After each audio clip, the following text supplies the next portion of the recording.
Bom, agora vamos dar início às atividades da MGEST, às atividades acadêmicas. Vamos começar com a primeira conferência do professor Dani Gamerman. Acho que depois de toda essa apresentação, a gente não precisa falar mais muita coisa.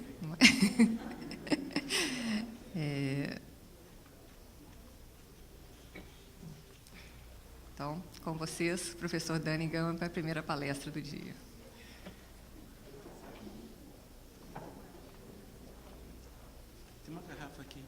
Bom dia a todos. Antes que desça enquanto desce o painel, eu fiquei chorando ali no cantinho e fiquei pensando, quando veio a homenagem ao Henrico, eu falei, ufa, que bom, vou poder ter alguns minutos de descanso e tranquilidade, sem me emocionar muito, mas continuei me emocionando mesmo assim, com a bonita homenagem que foi feita a ele, a qual eu queria me juntar também. Então, acho que vou precisar de alguns minutos. Deixa eu desanuviar um pouco o ambiente, pelo menos para mim, em termos emocionais, explicar que eu estou de preto, aqui, com a blusa preta, não é pelos trágicos incidentes que eu presenciei ao vivo no Mineirão há uma semana atrás, não. Eu não queria falar sobre isso, mas os depoimentos me obrigaram. Eu queria também aproveitar, então, a oportunidade e responder a Doris, que perguntou como é que eu obtive essa camisa preta, e relembrar a ela e a mim, principalmente. Eu vou explicar para ela. Eu subtraí essa camisa do Conre em um evento de estatística, obviamente, que aconteceu em Manaus, um dia depois do Flamengo ter sido campeão da Copa do Brasil em 2013. Então, essa é a lembrança que eu queria trazer para cá. A última lembrança boa que eu tenho de momentos felizes. Agora, falando um pouquinho mais sério, é um momento muito feliz para mim estar aqui, nessa casa que, embora não seja minha, eu quase estou subtraindo essa casa como minha, assim como eu fiz com essa camisa do Conre, que a Doris, sem querer, num momento de descuido, deixou livre e eu peguei.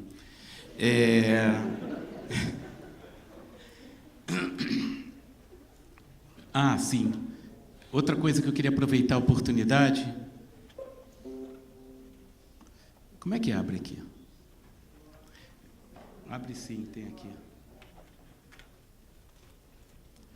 Enquanto eu falo, deixar anunciado a pedidos o evento que a comunidade Bayesiano saiu aqui, ele estava presente na abertura do último EBEB, Encontro Brasileiro de Estatística Bayesiana, e o próximo está sendo organizado com base por um grupo da UFRJ, e tem uma comissão científica nacional, uma comissão organizadora, até a lista de palestrantes, vai ser organizado no Rio, o próximo EBEB. Alguns nomes daqui estão presentes, como conferencistas ou da comissão, e convido a todos a participar do próximo. Se o Tininha estivesse aqui, eu teria convidado ele para ele aprender um pouquinho mais de estatística bayesiana no próximo EBEB. Mas, então, eu queria deixar o anúncio. Já tem uma página... Está aqui a página. Tem mouse aqui? Não tem mouse? Vou ter que ficar fazendo assim. Está aqui a página. Para quem quiser mais informações, e convido a todos para participar desse evento. Vamos lá. Eu tenho que abrir aqui, né? Porque não está...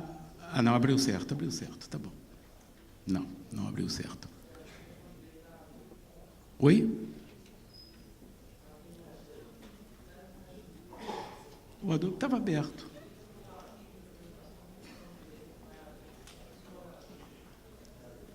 Abrir com Adobe. Tá bom.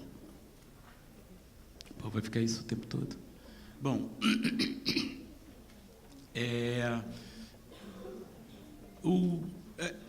eu ver que horas são, hein? Eu já perdi a hora. 10 horas, está ótimo. Me avisa quando estiver faltando. Quem está coordenando? Você? Então, tá bom, está anotado aqui. Quando estiver faltando 10 minutos, só para saber mais ou menos, para não avançar no tempo.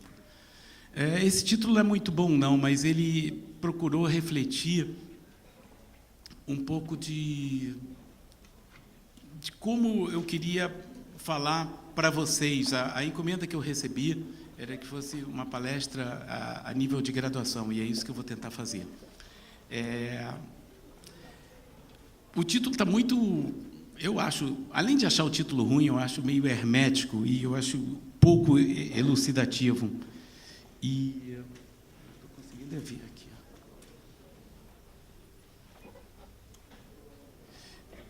Talvez melhore um pouco se a gente complementasse, tem vários complementos que podem ser colocados nesse título. Por exemplo, como sendo estatístico aplicado no século XXI, ou como sendo estatístico aplicado, mesmo parecendo ser teórico. Todos eles são títulos possíveis para essa palestra. E outra coisa que eu preciso falar também, eu sou professor do Departamento de Método Estatístico da UFRJ e, além disso, eu sou coordenador do programa de pós-graduação em Estatística.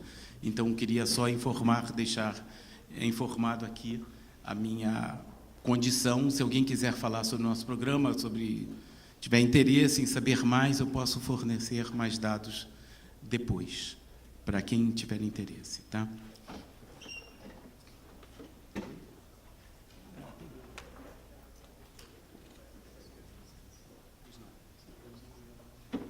Eu sei, obrigado. Eu estou com medo de botar em tela cheia, mas tá, vamos lá, porque depois eu vou ter que sair da tela cheia, já. Espero que o escape funcione aqui. Bom, então, deixa eu falar um pouquinho sobre o que eu pensei em falar para vocês.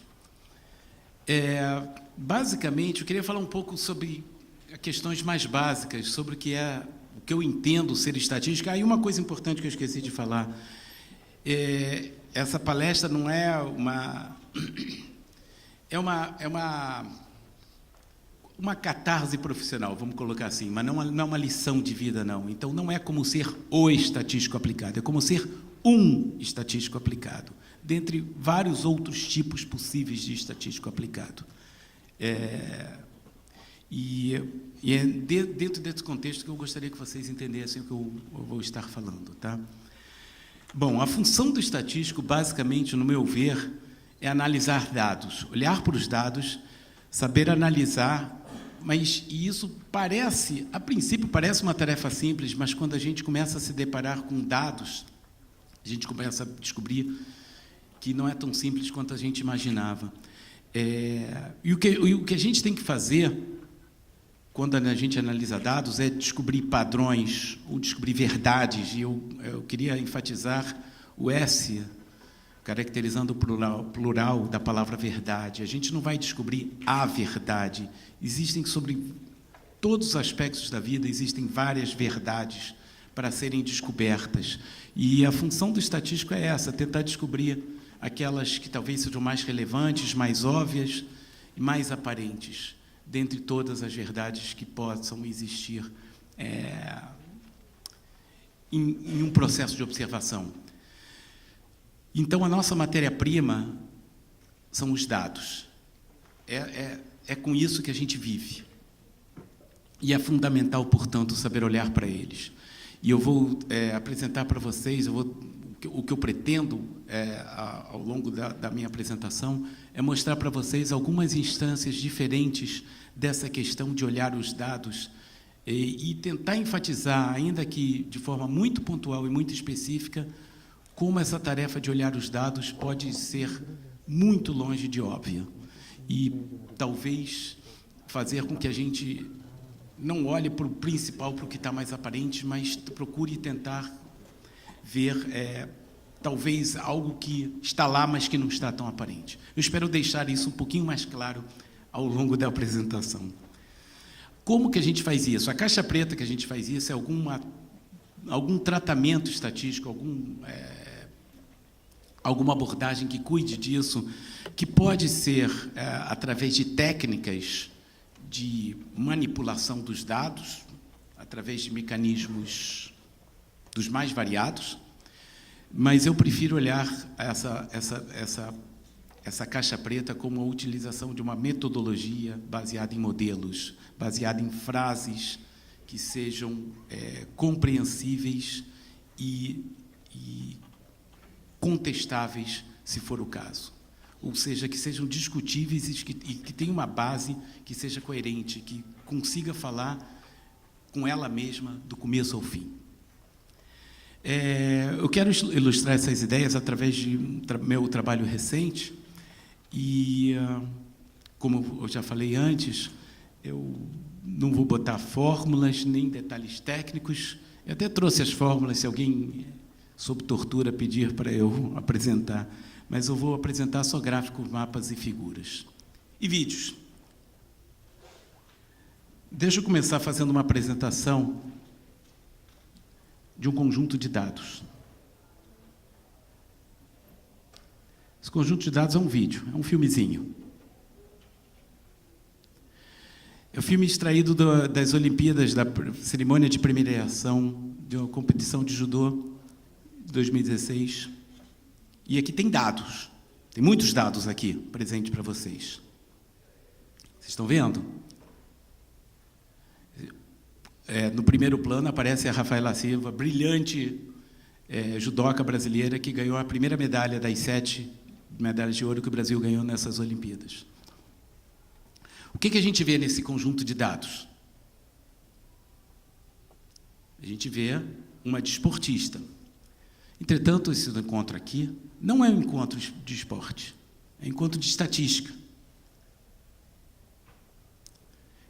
Esse encontro tem uma organizadora, a professora Glória Franco, que está aqui, para quem não a viu, estava meio escuro aqui o palco, e quem não a conhece, talvez, está aqui apontada a professora Glória Franco.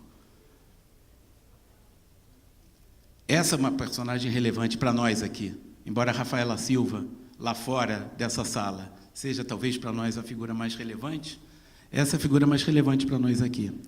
Então, vou passar esse vídeo novamente para a gente olhar os dados de forma correta. Novamente, é o mesmo vídeo, é a mesma edição de vídeo que foi feita, e agora eu queria que vocês prestassem atenção no mesmo vídeo e conseguissem perceber o que tem de relevante nesse conjunto de dados. Esse pequeno exercício serve como ilustração para algumas das tarefas que, às vezes, nós somos obrigados a desempenhar. Ih, como é que dá escape aqui?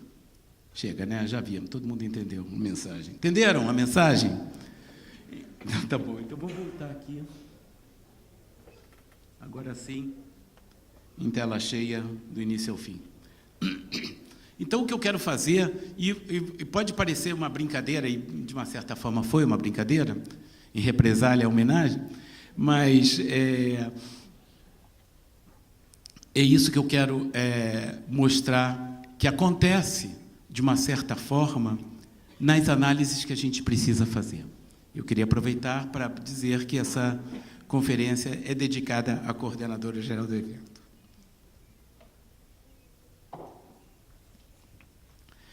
Então, vou começar com o primeiro exemplo, propriamente dito, de análise de dados formal, onde havia o interesse de um grupo da Faculdade de Medicina em estudar de que forma, a nível socioeconômico, impactava a mortalidade por doenças cardíacas. Na realidade, aqui é a doença só cerebrovascular, que estão sendo apresentadas. E o que eu queria dizer? Tinha mais uma coisa que eu queria dizer. Bom, enfim, isso deu origem a um trabalho que foi publicado na revista Statistics in Medicine, ressaltando a relevância da interação aplicada, no caso, na interação aplicada à medicina.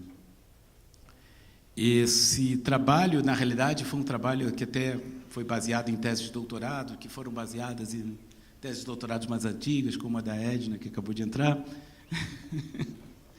E ele é baseado na análise desses dados que estão aqui. Esse aqui é o mapa do município do Rio de Janeiro.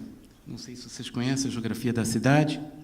Aqui está o Oceano Atlântico, aqui tem uma grande baía, que é a Baía da Guanabara, então essa parte aqui já é dentro da baía. A cidade é administrativamente dividida em regiões administrativas, que estão demarcadas por linhas cheias, linhas grossas, e cada região administrativa também tem sua subdivisão em bairros, e a gente tem 160 bairros nessa cidade. Os dados estão presentes aqui nessa figura. Os dados são esses pontinhos vermelhos. Cada pontinho vermelho é a residência de uma das 18.237 pessoas que morreram atestadamente, comprovadamente, por doença cerebrovascular entre os anos 2002 e 2007. E o objetivo desse estudo é entender essa distribuição, o que faz com que as pessoas morram por essa doença e quais são os fatores relevantes. Em particular, havia um interesse nesse estudo lá do pessoal da medicina de verificar a relevância do ambiente socioeconômico de uma forma geral. Para aqueles que não conhecem o Rio, os bairros mais ricos, digamos assim, são os bairros de Ipanema e Leblon, que estão aqui, e Copacabana, que está aqui. E a gente, olhando para a figura apressadamente, a gente vê que esses são justamente os lugares onde tem a maior quantidade de pontos. Vocês estão vendo, nem dá para ver ponto, dá para ver uma massa vermelha ali naqueles lugares. Então, uma leitura apressada desses dados, e é isso que eu queria falar, que eu falei desde o começo, de saber olhar os dados, uma leitura apressada desses dados, diria que, se a gente puder escolher onde morar, o pior lugar para morar no Rio é Copacabana, Ipanema e Leblon, se você está preocupado com a sua possibilidade de morrer por doença cerebrovascular. E é uma preocupação razoável, porque 20 mil pessoas morreram. Não é comparável ao número de pessoas que morrem por homicídios ou por acidente de trânsito, mas não é um número desprezível. Então, não dá para olhar para esses dados dessa forma grosseira e ingênua. A gente precisa saber olhar de uma forma um pouquinho mais aprofundada. Basicamente, o que está acontecendo, como vocês podem imaginar, é que existe uma presença muito maior de pontos nessas regiões, porque são regiões muito mais densamente povoadas. São entupidas de edifícios, o que faz que eu tenha mais gente por espaço, por metro quadrado, por quilômetro quadrado, do que as outras regiões, e isso é que causa essa maior aglomeração aqui nessa região, em comparação com outras regiões. Então, é importante a gente olhar os aspectos dos dados para poder fazer a análise corretamente, incorporando, por exemplo, questões tão simples quanto essas que eu estou apresentando para vocês, que muitas vezes, para leigos, e até para alguns estatísticos, passa despercebido. Obviamente, o bom estatístico vai saber levar isso em consideração, e é isso que tem que ser feito, mas é possível ver gente que não preste atenção a isso. Bom, então, esse é o dado. Aqui está na nossa frente os dados com os quais a gente vai fazer a nossa análise. Então, vocês podem ver que a cidade está estruturada, essa região de estudo, vamos colocar assim, está estruturada dessa forma. Tem uma série de características importantes, como, por exemplo, é estranho que isso aqui está tudo em branco. Ninguém morre aqui, obviamente ninguém morre aqui, porque ninguém mora ali. Essa é uma região de floresta urbana aqui, nessa região. Assim como esse pedaço branco aqui, como é que pode um pedaço branco aqui, no meio desse entupimento de pontos vermelhos? É porque aí é a Lagoa Rodrigo de Freitas, onde também ninguém mora. Então, são aspectos que precisam ser levados em conta, assim como aqui é o aeroporto do Galeão, e por aí vai. Bom, então, os resultados que a gente vai obter, a estratégia que a gente adotou foi fazer uma discretização do espaço. A gente vai falar mais disso daqui a pouquinho, e lá para o final também vamos revisitar essa questão. E o que a gente fez foi tentar estudar qual é a intensidade de óbito nessa região. E essa intensidade de óbito a gente procurou explicar através de variáveis que pudessem nos ajudar a entender o problema, e o pessoal da medicina já tinha algumas variáveis que eles achavam relevantes, e foi com elas que a gente trabalhou. Tem variáveis a nível individual, como a idade, o gênero, masculino, feminino, o nível de educação e o estado civil. Não é bem estado civil, se a pessoa mora regularmente com outra pessoa, não. Essa é uma questão relevante. E, para cuidar da questão do nível socioeconômico, foi utilizado o IDH, que é uma medida compilada por uma das agências da ONU, que, de uma certa forma, usa uma cesta de informações sobre existência de hospitais, bibliotecas, escolas e por aí vai, para determinar o IDH. E esse IDH não é determinado, um ponto importante da análise de dados. Talvez a gente gostasse de ter o IDH para cada local. Isso é impossível de ser feito em termos práticos, e o que existe é o IDH da região. O IDH não é calculado a nível de cada local, não dá para fazer isso. Então, quer dizer, talvez até desse, mas seria um custo astronômico. O fato de ser a nível de região já acho surpreendente. Bom, se esse IDH fosse capaz de cuidar de toda a variabilidade socioeconômica ou geográfica como representante do nível socioeconômico, não sobraria mais nada da geografia para a gente estudar. E tudo que estaria presente, tudo que estaria representado, estaria representado através do efeito do IDH. A gente vai ver que não ficou bem assim as coisas. Deixa eu apresentar para vocês um primeiro resultado. Meus gráficos costumam ser um pouco mais carregados do que deveriam, então eu conto com um pouquinho da paciência de vocês, eu vou explicar tudinho. O que nós temos aqui? Primeiro, deixa eu explicar para vocês essa linha tracejada. Está todo mundo vendo a linha tracejada? E tem uma área sombreada em torno da linha tracejada? Essa linha tracejada aí, ela representa o efeito da idade. É aquele coeficiente de regressão que vocês estão acostumados, todo mundo viu. O coeficiente de regressão de idade é esse. É um coeficiente positivo, o que é razoável, a gente espera, isso é sabido, quanto maior a idade, maiores as chances de ser acometido de óbito por qualquer doença, em particular por doença cerebrovascular. E vocês podem... Então, o que a gente tem aqui? A gente tem um efeito positivo, altamente significativo. Essa área sombreada é o intervalo de credibilidade de 95%. Ele garante com 95% de probabilidade que o coeficiente dessa regressora está aqui nesse intervalo pequenininho. Tá?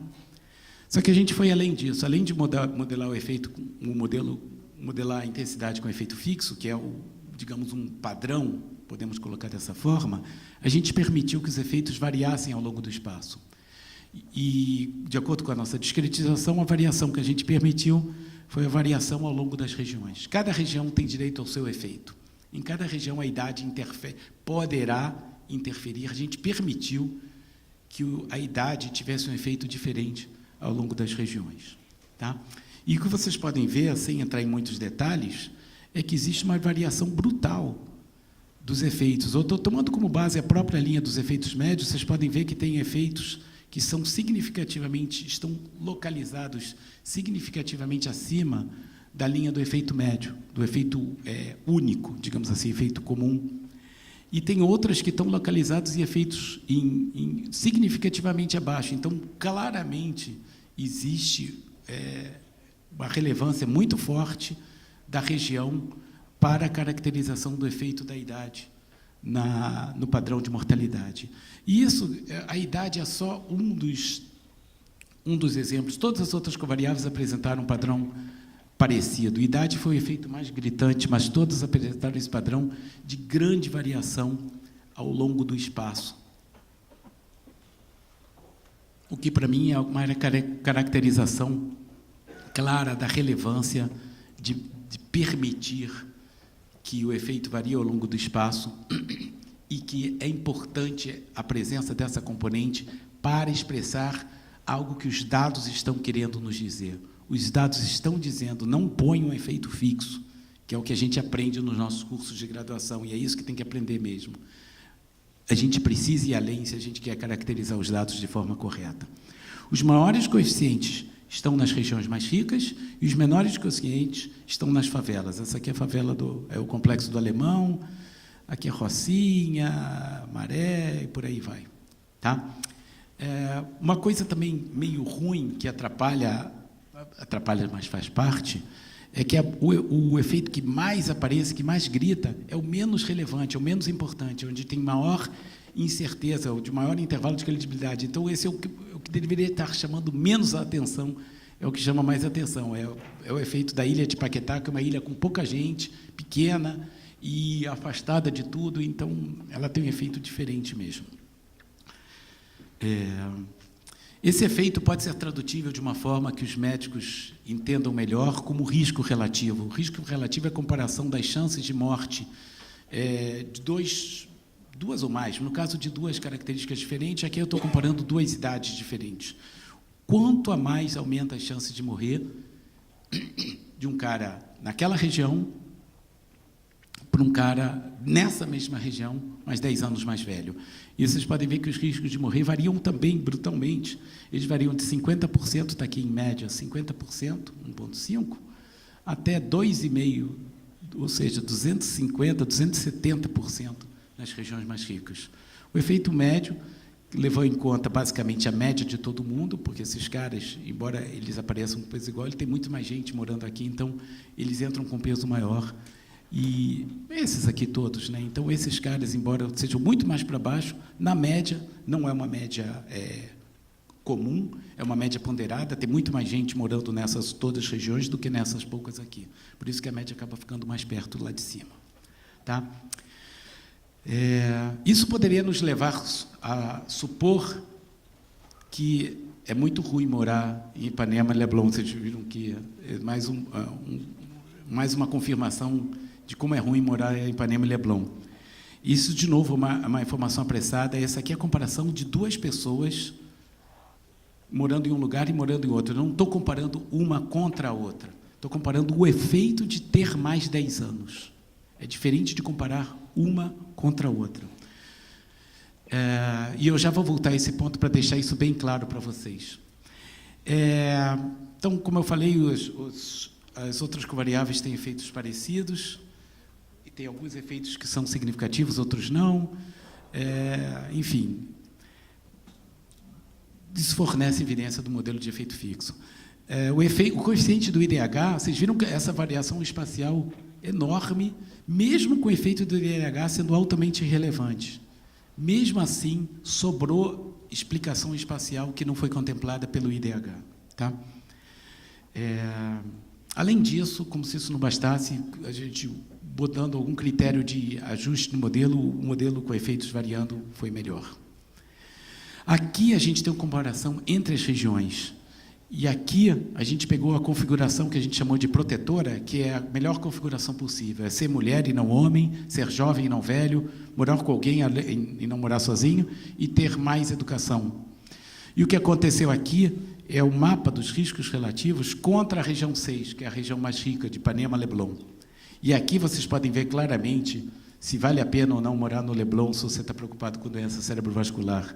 Essa aqui é a Cidade de Deus, essa aqui é a Rocinha, e os riscos relativos da Rocinha e da Cidade de Deus para uma pessoa com esse padrão, com esse perfil, comparados com as do Leblon, são 14 vezes maiores. E eu acho que aí dá uma perspectiva melhor sobre onde é melhor morar, pelo menos em termos do padrão de doença. Tá? A gente também testou, porque a gente tinha discretização por bairro, a gente foi olhar para ver como é que é a discretização por bairro. Vocês estão conseguindo ver a área sombreada? Eu não estou vendo a tela, não sei se dá para ver. Se todo mundo vendo a área sombreada? A área sombreada é aquela estimação com o efeito variando por bairro, por região administrativa, pelas 33 regiões administrativas, que estão marcadas aqui. Então, você vê que alguns são não significativos, efeito educação, mas alguns são significativos. Tá? Ter educação diminui o risco. Ok? Quando a gente faz a análise por bairro, pelos 160 bairros, a gente também pode fazer essa análise. Olha o que aconteceu. Para nossa surpresa, os 160 efeitos se tornaram não significativos. A gente tinha alguns significativos, alguns não significativos. Quando a gente muda a discretização, todo mundo fica não significativo. tá? Perdemos totalmente a significância. E isso acontece com outras variáveis, não só com o efeito de escolaridade. E esse modelo também, coerentemente com esse achado, ele também tem um pior ajuste. E, portanto, a mensagem dessa análise é que existe um efeito espacial muito forte, ele precisa ser considerado, incorporado a todas as covariáveis, e esse efeito parece ser melhor caracterizado na representação por região administrativa do que por bairro. O segundo exemplo que eu queria apresentar, uma mudança radical de medicina para finanças, é a questão de detecção de extremos em ativos financeiros, é baseado numa metodologia que a gente desenvolveu no artigo em 2012 e foi aplicada nesse contexto específico de finanças, de questões variando no tempo, de detecção de extremos, num artigo que saiu recentemente, no ano passado. Novamente, está aqui um conjunto de dados na frente de vocês. Esse conjunto de dados são os retornos em valor absoluto de ações da Petrobras no período de 2002 até 2011. Esses dados, eu não tenho certeza, acho que não são diários, eles são são agregados ao longo de 3 dias. E aqui, novamente, chama a atenção que o objetivo dessa particular aplicação aqui não é analisar para o grosso, não é analisar para o principal, a gente está muito mais interessado em verificar as caudas.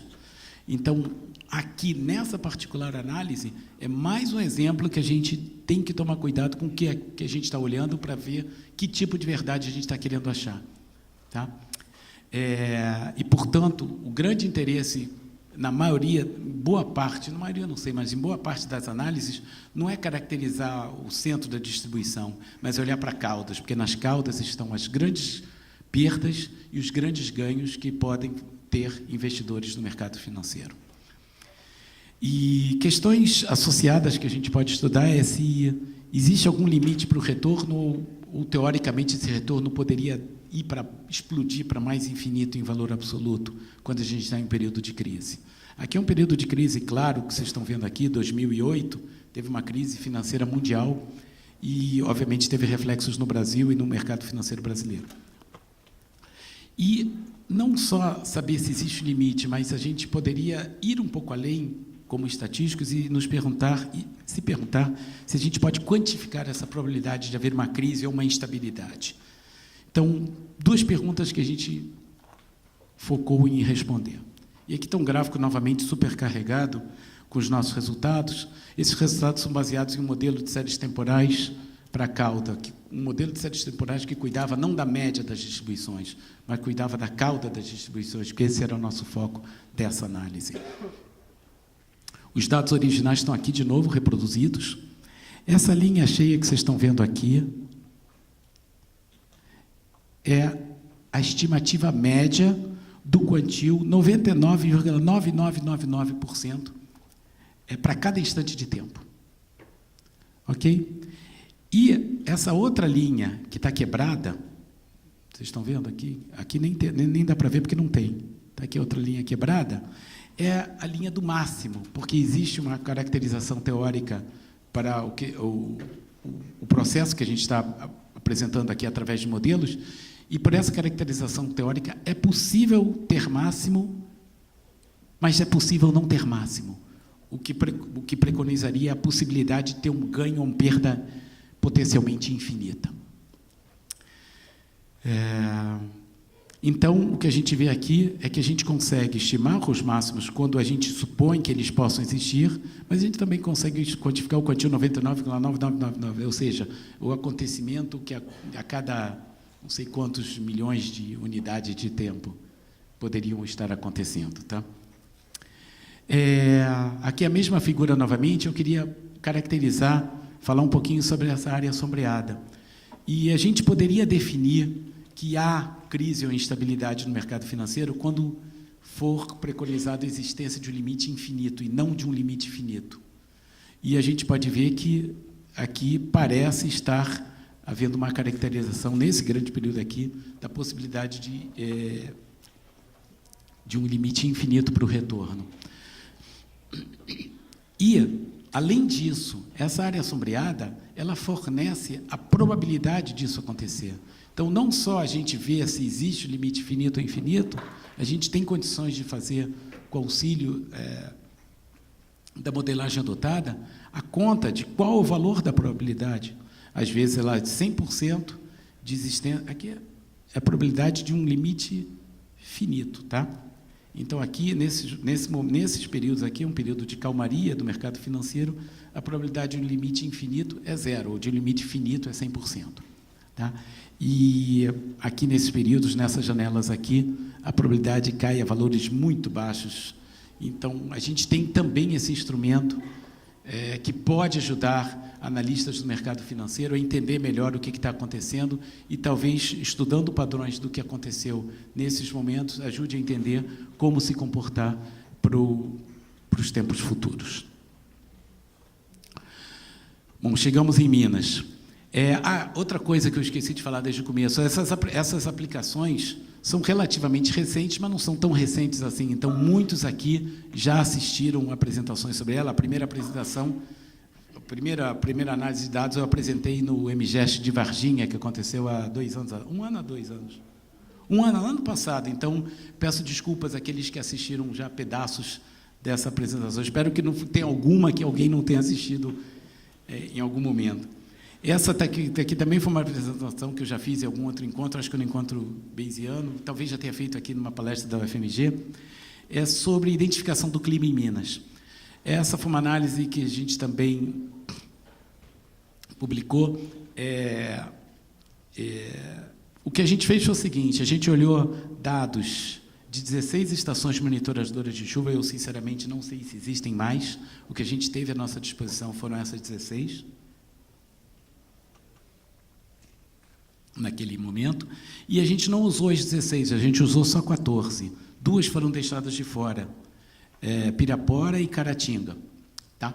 E a gente deixou elas de fora porque a gente quer fazer previsão para elas. E fazer previsão significa não usar elas na análise. Senão a gente não está fazendo previsão, está fazendo cálculo de ajuste. E, obviamente, vai dar tudo certo. Está dando para ver? Aqui na tela está bem fraquinho. Esses são os dados. Vocês estão conseguindo ver? Tá?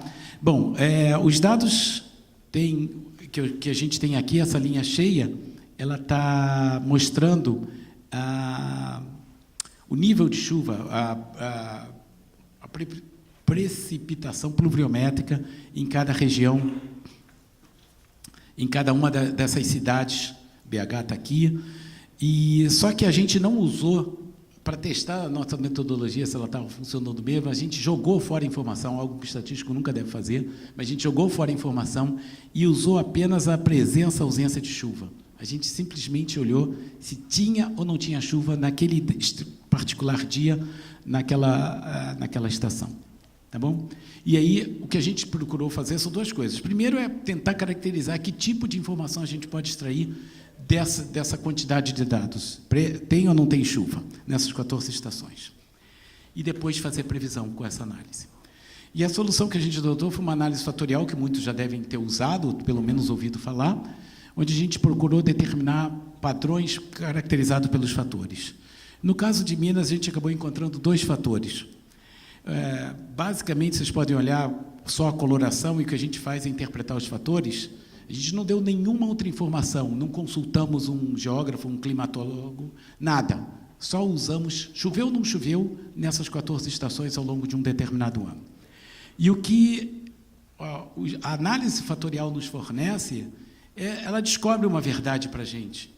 Uma verdade, não estou falando que é a verdade. E essa verdade que ela descobriu é que o clima de Minas, talvez, para a imensa maioria de mineiros que está presente aqui, já deviam saber disso há muito tempo. Mas, basicamente, existem 2 fatores que afetam o clima em Minas, pelo menos a precipitação pluviométrica. Um é o que contrasta o sudeste contra o resto do estado, e o segundo fator, não adianta apontar aqui, o segundo fator é o que contrasta o sudoeste contra o resto do estado. Esse primeiro fator, eu devo confessar, foi uma surpresa para mim, o segundo eu já esperava, essa aqui é uma região mais montanhosa, e a gente esperava um clima um pouco diferente. Mas o primeiro não. Mas não importa, eu não precisei ficar tentando adivinhar. Claro que se eu tivesse um climatólogo do meu lado, um geógrafo, um meteorologista, eu poderia enriquecer muito mais essa análise, mas eu estou mostrando só o que é capaz de ser obtido com uma pura, simples análise estatística. E as previsões também reproduzem bem. Vocês veem que o padrão Caratinga tem um padrão muito mais chuvoso, e essas linhas em azul, elas mostram a probabilidade de chuva para cada dia, prevista para cada dia, e vocês podem ver que Caratinga tem probabilidades muito mais altas, o que era razoável de se esperar. Um outro exemplo, esse é um estudo que eu gosto muito, mas ainda está com ponto de interrogação, porque a gente não consegue fechar. A metodologia, de novo, é baseada num artigo que a gente publicou numa revista chamada Applied Statistics. Então, não posso ser... Eu não posso ser incriminado por ser um estatístico teórico se eu publico meus trabalhos numa revista chamada Applied Statistics. E a aplicação específica para estudos do efeito da poluição na saúde, a gente ainda está terminando. São com meus queridos amigos Luigi Hipólito e Pasquale Valentini, que contribuíram para os depoimentos lá para a minha homenagem. São dados coletados diariamente. Deixa eu explicar para vocês, então, o que a gente tem aqui. O que a gente tem aqui é alguma resposta associada à mortalidade ou morbidade de algo que pode estar impactado pela poluição. No caso, a gente pegou doenças cardíacas e doenças respiratórias. Tá?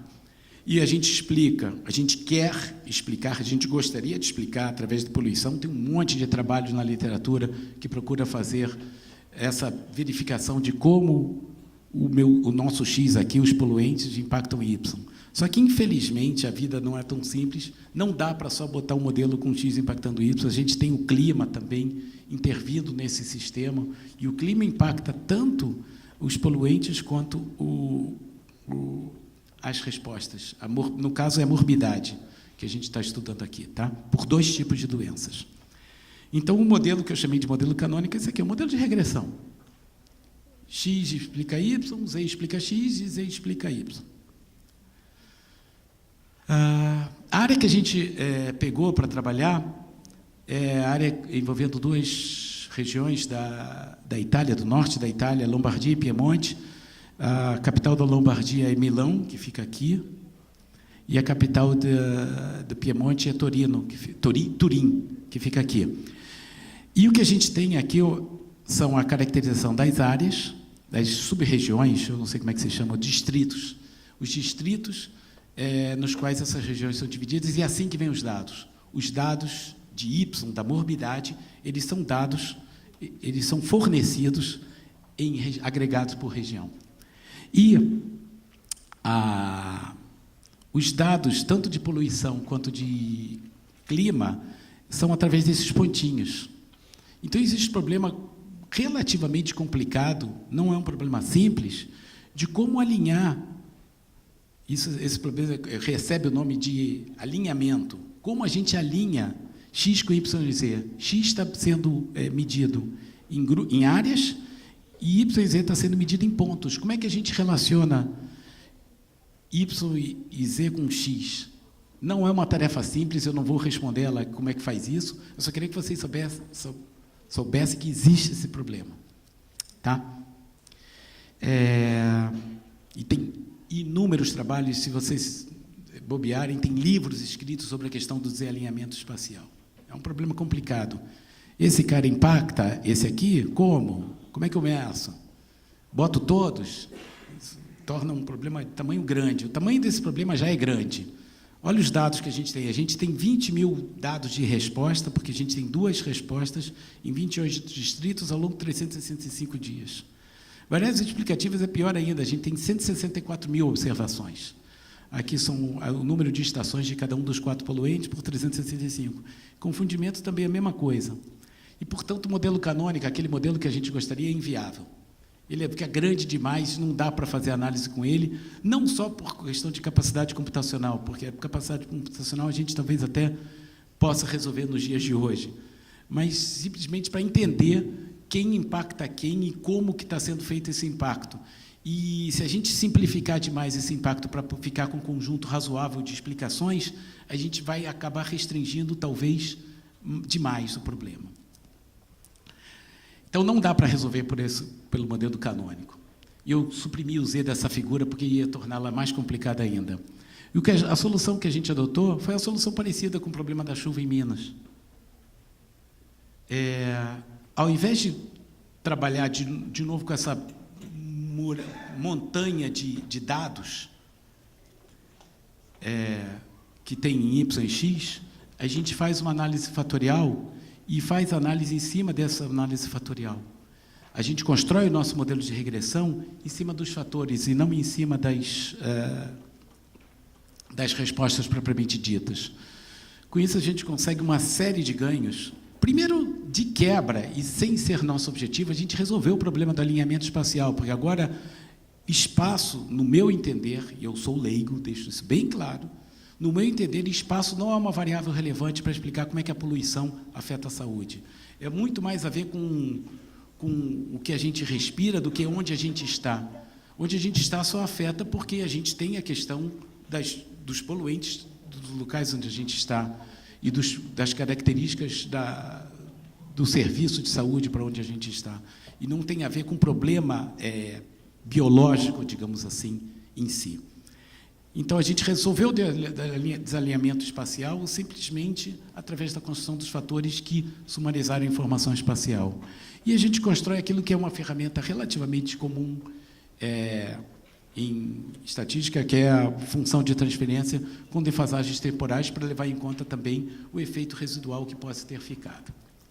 Tá? Os números de fatores aqui, todos são definidos por critério estatístico, e mesmo assim tem muito parâmetro. Então, a gente também incluiu na modelagem uma componente de parcimônia para diminuir ao máximo o número de parâmetros, mesmo na redução. E a gente obtém respostas como essa. A gente trabalhou com 4 fatores, e aqui está como se dá a resposta ao impulso, aqui impulso de uma unidade em cada um dos fatores, que são combinações dos poluentes. Então, a gente pode ver, através desses gráficos, como que os impulsos interferem no aumento da morbidade em cada um, em função de impulsos que podem ser aplicados a cada um dos fatores. E vocês podem ver que 2 áreas diferentes, como Milano 1 e Torino 5, vão dar respostas diferentes, obviamente. A gente pode também fazer previsão, a gente deixou, assim como na outra análise, 10 dados, os 10 últimos dias de fora, e a gente pode fazer previsão, e a gente consegue fazer a previsão que recupera relativamente bem o padrão dos dados observados. Os dados são esses xizinhos, e a nossa previsão tem linha cheia com respectivos intervalos de credibilidade. E a gente pode também fazer interpretação de que essa nossa análise conseguiu fornecer de resumo através do peso de cada um dos fatores, igualzinho a gente fez lá na análise da chuva em Minas. Tá? Por exemplo, com essa aqui, tem um peso do primeiro fator associado a PM10. PM10 é um poluente, material particulado, e vocês podem ver que esse fator aqui está muito mais associado à poluição em volta de Milão do que qualquer outra coisa, e é isso que esse fator está fornecendo. Então, a gente consegue quebrar o problema grande em problemas pequenos associados a características que os dados estão fornecendo, sem impor nenhuma estrutura. Voltando agora, aproximando do final da nossa apresentação, voltando agora à questão primeira questão que eu apresentei sobre o estudo do efeito do nível socioeconômico, afetando as doenças por mortalidade. Vocês devem ter lembrado, espero que estejam lembrados, da questão que eu falei sobre a necessidade ou interesse na discretização do espaço. E essa foi uma questão que era relevante naquela aplicação, mas que a aplicação trouxe para a gente a questão da importância de verificar o que acontece quando você discretiza, quando você não discretiza. E havia também o reconhecimento da nossa parte que a gente não sabia como fazer as contas com o modelo não discretizado.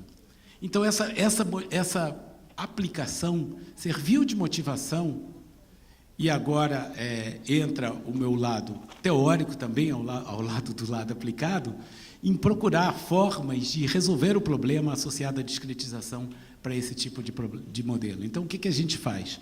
A gente procura quem que tem interesses nessa direção, procura alguém que tenha uma vertente mais sólida em termos de modelagem e procura tratar de que forma a gente conseguiria, caso a gente quisesse. A gente não queria naquele caso, mas o problema nos trouxe o questionamento sobre a possibilidade de fazer a análise de forma totalmente contínua. E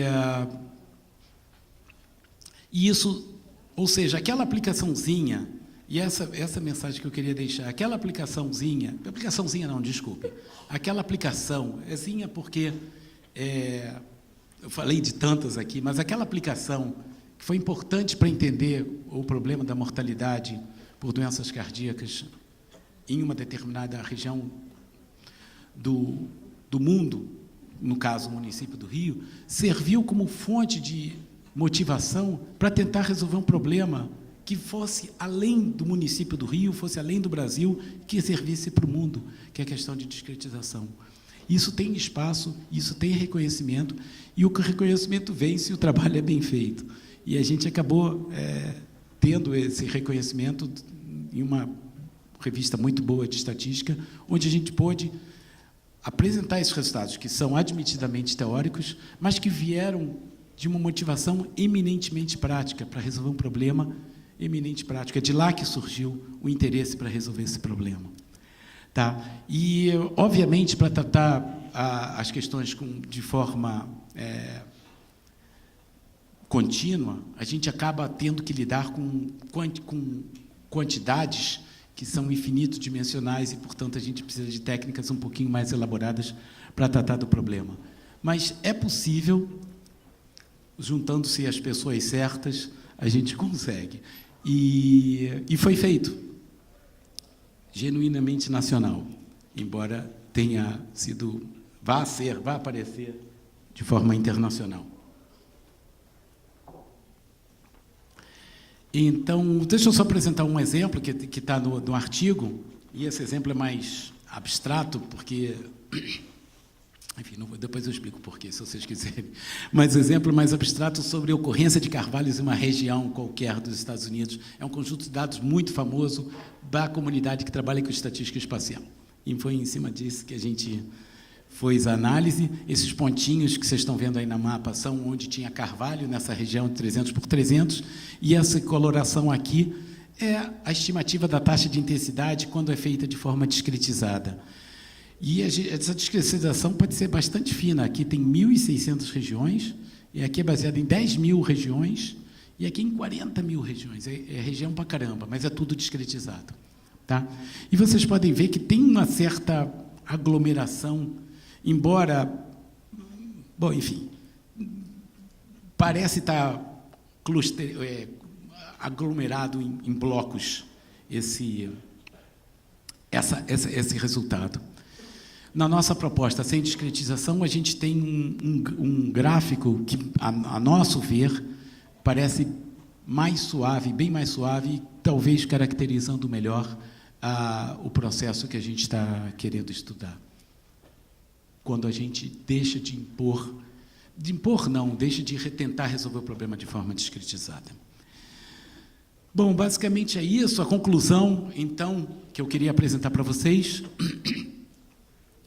que esses modelos mais simples que a gente aprende, e tem que começar com modelos mais simples mesmo, para poder depois tratar dos modelos mais complicados, eles são uma boa base e podem servir para analisar, mas eu espero que eu tenha conseguido ilustrar para vocês que eles não são suficientes para tratar muitas das análises que a gente quer, que as pessoas, não é a gente estatístico, não, que os nossos clientes querem que a gente analise para eles, e que dê respostas mais complexas para o problema que tem uma estrutura complexa. Tá?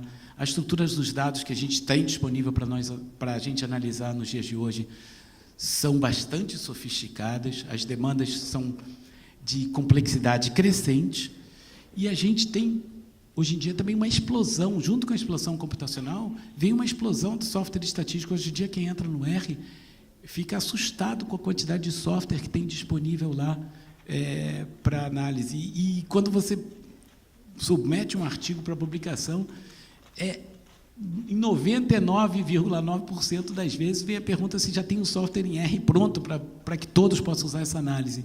Então, estamos vivendo um mundo de sofisticação, mas com computação acompanhando a sofisticação. Então, é bom a gente ter conhecimento dessas novas possibilidades. É claro que não é preciso que todos saibam desenvolver essas ferramentas. Quem tem que desenvolver essas ferramentas é o pessoal mais voltado para o desenvolvimento acadêmico, para o desenvolvimento científico, que é o pessoal de academia, talvez com instituições que não estão na academia, mas que estão voltadas para o avanço do conhecimento. Não é preciso que todo mundo participe desse desenvolvimento, mas seria bom, e seria muito bom, que todo mundo soubesse que elas existem. Essa mensagem que eu queria deixar. Eu queria, antes de completar os agradecimentos, queria fazer meus agradecimentos, obviamente, aos meus coautores, que são a motivação e são ajuda também, sem dúvida, para resolver problemas. Sem eles, seria impossível, não teria nada para apresentar para vocês. Como vocês devem ter percebido, tudo que eu apresentei foi em coautoria, e outras coisas que eu não apresentei também são em coautoria com colegas e alunos que viram colegas. Eu quero agradecer também, deixar meu registrado o meu agradecimento à CAPES, CNPq e FAPERJ, que foram fundamentais para que eu pudesse chegar e ter tudo isso para apresentar para vocês. Eu queria agradecer à organização do MGEST, pela homenagem também, e pela oportunidade de divulgar meu trabalho. Queria agradecer a Ziza, que me ajudou a editar aqueles vídeos, que serviram, espero que tenham servido para ilustrar a questão de como olhar para os dados. E, finalmente, muito obrigado a vocês.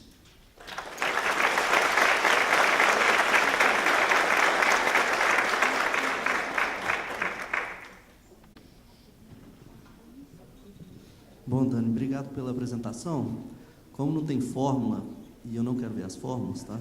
Eu tenho uma pergunta aqui no seu último trabalho que você mostrou, que para mim foi um pouco contraintuitivo. Pareceu que uma discretização menor ficou mais parecido com o seu mapa contínuo, que para mim, intuitivamente, parecia assim, se eu discretizasse o tamanho pequeno o suficiente, eu estaria levando para o infinito, né?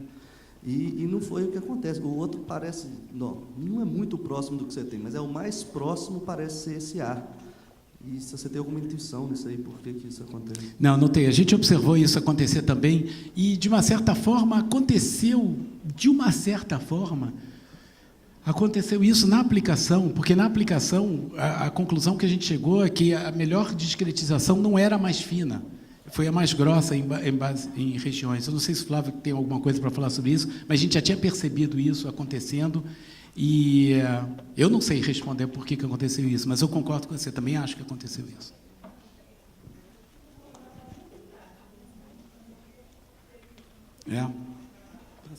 Deixa ela explicar, então. Oi, que aconteceu isso também. Nós fizemos um trabalho assim também, testando várias, nós não fizemos uma parte contínua, mas testando várias discretizações, e a gente viu como a gente discretizava muito, acabava ficando pouca informação para cada pedacinho.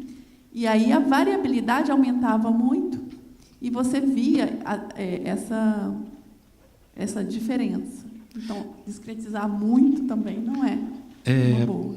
Tá. Obrigado, pelo menos tem uma resposta. Eu queria dizer que, na realidade, a nossa análise não é uma análise separada para cada pedaço. O que a gente esperava que acontecesse é que áreas vizinhas, ou locais vizinhos, no caso contínuo, ajudassem a explicar o que acontece. Então, a explicação da Edna é boa, mas então a gente está falhando de alguma forma, ou então os dados não querem se ajudar de alguma forma. Eu acho que tem algo mais a se olhar, porque áreas vizinhas, a forma como a gente construiu a nossa abordagem, os nossos modelos, foi procurando incorporar informação dos vizinhos para ajudar na diminuição da variabilidade.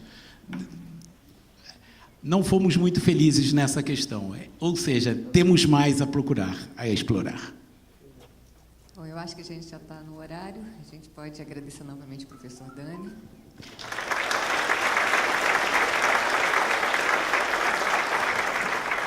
passar para a segunda conferência.